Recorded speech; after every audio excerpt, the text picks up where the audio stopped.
प्रेम न खेती उपजे, प्रेम न हाट बिकाई। राजा प्रजा जेहि रुचे, शीस देहि ले जाए। कितनी सुंदर बात कही है कबीरदास जी ने अपने इस छोटे से दोहे में। क्या कहते हैं कबीरदास जी? कबीरदास जी कहते हैं, प्रेम खेतों में नहीं उगता और न ही यह प्रेम बाजार में बिकता है। जिसको प्रेम चाहिए ना, उसे अपना शीश, क्रोध, काम, इच्छा, भय सब कुछ त्यागना पड़ेगा। पाछे तिन पाछे गए, हरि से किया न हेत। अब पछताए होत क्या, जब चिड़िया चुग गई खेत। क्या कहा है कबीरदास जी ने अपनी इस छोटे से दोहे में।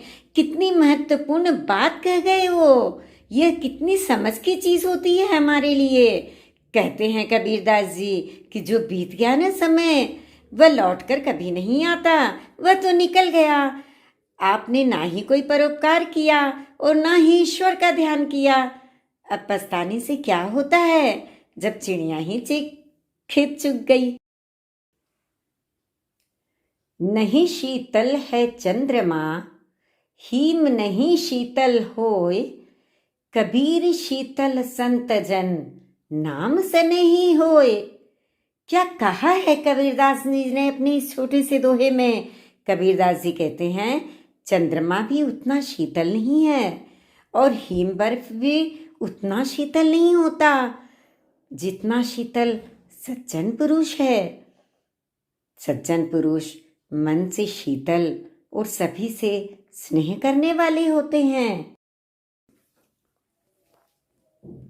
नहाए धोए क्या हुआ, जो मन मैल न जाए।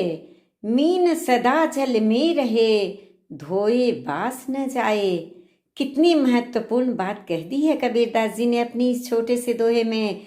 कबीरदास जी कहते हैं, अब कितना भी नहा लीजिए, धो लीजिए, लेकिन अगर आपके अंदर का मैल साफ नहीं हुआ तो उसे नहाने से क्या फायदा। किस प्रकार? ठीक उसी प्रकार जैसे मछली हमेशा पानी में रहती है लेकिन फिर भी वो साफ नहीं होती, उसमें से तो तेज बदबू ही आती है। माया मुई न मन हुआ, मरी मरी गया शरीर।